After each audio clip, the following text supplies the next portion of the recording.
Hello दोस्तों, welcome to my YouTube channel. तो आज मैं आप लोगों के लिए लेके आया हूँ। उस मूवी का नाम है 10वीं, जिसकी IMDb रेटिंग की बात करूँ तो 8.5 है आउट ऑफ 10, जो कि काफ़ी अच्छी है। आई होप आप लोगों को भी अच्छी लगे। तो चलें देरी के वीडियो स्टार्ट करते हैं। तो कहानी की शुरुआत होती है गंगाराम चौधरी से, जो कि हरित प्रदेश के CM होते हैं। वो ज़्यादा पढ़े लिखे नहीं रहते हैं, बस 8वीं पास रहते हैं। उनका मानना रहता है स्कूल बनेंगे, लोग बेरोजगार बनेंगे, मॉल बनेगा, लोगों को रोजगार मिलेगा। यही कारण रहता है कि टीचर भर्ती घोटाले और भी बहुत सारे घोटाले किए रहते हैं और पुलिस वालों को उनके खिलाफ कुछ सबूत मिल जाते हैं, जिसके छानबीन तक उनको जुडिशियल कस्टडी में रखा जाता है। जिसके कारण उनकी गैर हाजिरी में उनकी पत्नी विमला देवी जी CM पद की शपथ लेती हैं, क्योंकि एक वही रहती हैं जिन पर चौधरी जी को विश्वास रहता है। चौधरी जी हालांकि कम पढ़े लिखे रहते हैं, पर वो किसी के सामने झुकते नहीं, यहाँ तक कि जेल में भी नहीं। वो ऐसे दरवाजे तक में भी नहीं जाते जहाँ उनको झुकना पड़े। रहने को तो वो जेल में रहते हैं, पर उनके चाहने वाले हर जगह होते हैं। उनके लिए जेल में भी हर चीज की व्यवस्था कर देते हैं, जैसे रहने, सोने, खाने पीने, टीवी। पर समस्या तब आती है जब चौधरी जी के द्वारा ही ट्रांसफर किए गए ज्योति देसवाल उन्हीं की जेल में आ जाती हैं। वो अपने काम को लेकर बहुत स्ट्रिक्ट रहती हैं। चौधरी जी को पता नहीं था कि उनकी मुलाकात ऐसे होने वाली है। अपने ही द्वारा ट्रांसफर किए गए ज्योति देसवाल के साथ खुद फंस जाते हैं। अब उनके जेल में खाना पीना, सोना, आराम अब सब हराम हो जाता है। उनको ज्योति देसवाल कहती हैं, इनको अपने कुर्सी से बहुत ही प्यार रहता है, इनको कुर्सी बनाने का काम दे दो। अब कुर्सी तो कभी बनाए नहीं होते, पर जेल में बनाना पड़ता है, जिसके कारण उनका एक कुर्सी बनाते हुए फोटो भी बहुत वायरल होती है, जिससे उनकी बहुत बेइज्जती होती है।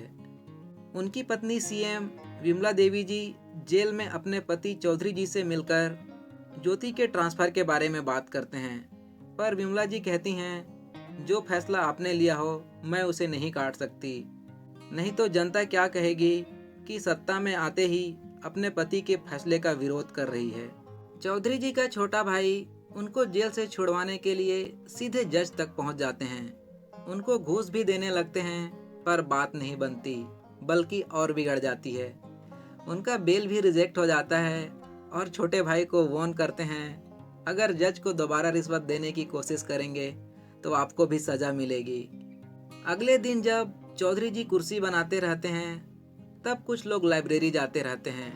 उनको देखकर अपने दोस्त घंटी से पूछते हैं, ये लोग रोज रोज कहाँ जाते हैं, आखिर इनको काम क्यों नहीं करवाते। घंटी कहता है, ये पढ़ाई करते हैं, लाइब्रेरी जा रहे हैं। चौधरी जी की दिमाग की घंटी बजती है और सुपरिटेंडेंट ज्योति देसवाल के पास पहुंच जाते हैं। कहते हैं, मुझे भी पढ़ाई करनी है। वो कहती हैं, देखो मैं अच्छी तरीके से जानती हूँ तुम काम से बचने के लिए पढ़ने का नाटक कर रहे हो। चौधरी जी कहते हैं, ये सपना मेरा ही नहीं बल्कि माता जी का भी था, पर राजनीति विरासत में मिलने के बाद पढ़ने का टाइम नहीं मिला। हाँ तो क्या पढ़ाई करना चाहते हो? 10वीं। 10वीं सुनकर ज्योति देसवाल मान जाती हैं और चौधरी जी अपना पढ़ाई शुरू कर देते हैं। इतिहास उनका बहुत अच्छा होता है। वो कहते हैं, इतिहास से जिसने कुछ नहीं सीखा वो खुद इतिहास बन जाते हैं, और हिंदी उनकी सबसे कमजोर होती है। उनकी पत्नी CM विमला जी एक बार फिर जेल में आती हैं और प्लान करते हैं कि तुम्हारा दिमागी स्थिति ठीक नहीं है, ऐसा डॉक्टर को दिखाना है। आप पागल बनने की एक्टिंग करना और यहाँ से बाहर किसी अच्छे हॉस्पिटल में। पर उनका ये प्लान काम नहीं करता, क्योंकि ज्योति देसवाल 2 मिनट में पकड़ लेती हैं और उनका 10वीं का पढ़ाई भी बंद करवा देती हैं। चौधरी जी को ये सदमा बर्दाश्त नहीं होती और हार्ट अटैक आ जाता है, पर ज्योति देसवाल खुद CPR देकर उनकी जान बचाते हैं और उनकी 10वीं की पढ़ाई बंद नहीं करते। अब चौधरी जी कहते हैं, अगर वो 10वीं पास नहीं कर पाएंगे तो दोबारा CM की कुर्सी पर नहीं बैठेंगे, और फिर से 10वीं की पढ़ाई में लग जाते हैं। गणित में उनका दोस्त घंटी उनकी बहुत मदद करता है, तो हिंदी में खुद ज्योति देसवाल उनकी मदद करती हैं। इधर उनकी पत्नी विमला देवी जी CM पद पर रहकर उनको कुर्सी की लालच आ जाती है।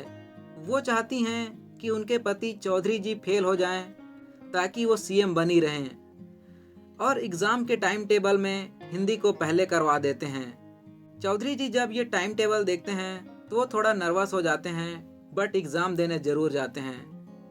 उनका हिंदी का एग्ज़ाम उतना अच्छा नहीं जाता। पहला एग्ज़ाम अच्छा नहीं जाने के कारण चौधरी जी नेक्स्ट पेपर की तैयारी भी नहीं कर पा रहे होते, पर उनके दोस्त उनका बहुत सपोर्ट करते हैं और सभी पेपर अच्छे से देते हैं।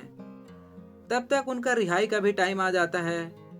जब वो जेल से बाहर आते हैं तो ना ही उनकी पत्नी और ना ही कोई सेक्रेटरी उनको लेने आए होते हैं।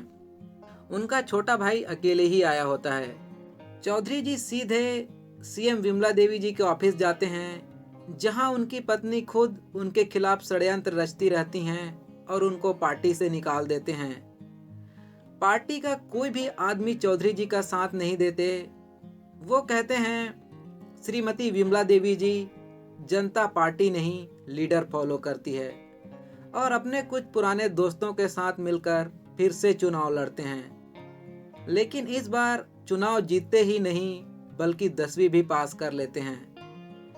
पर चुनाव जीतने के बाद भी वो सीएम नहीं बनते बल्कि शिक्षा मंत्री बनते हैं, क्योंकि ऐसा वो खुद चाहते हैं। वो कहते हैं ऊपर वाला आंखें सभी को देता है पर नजर किसी किसी को, दिमाग सबको देता है समझ किसी किसी को।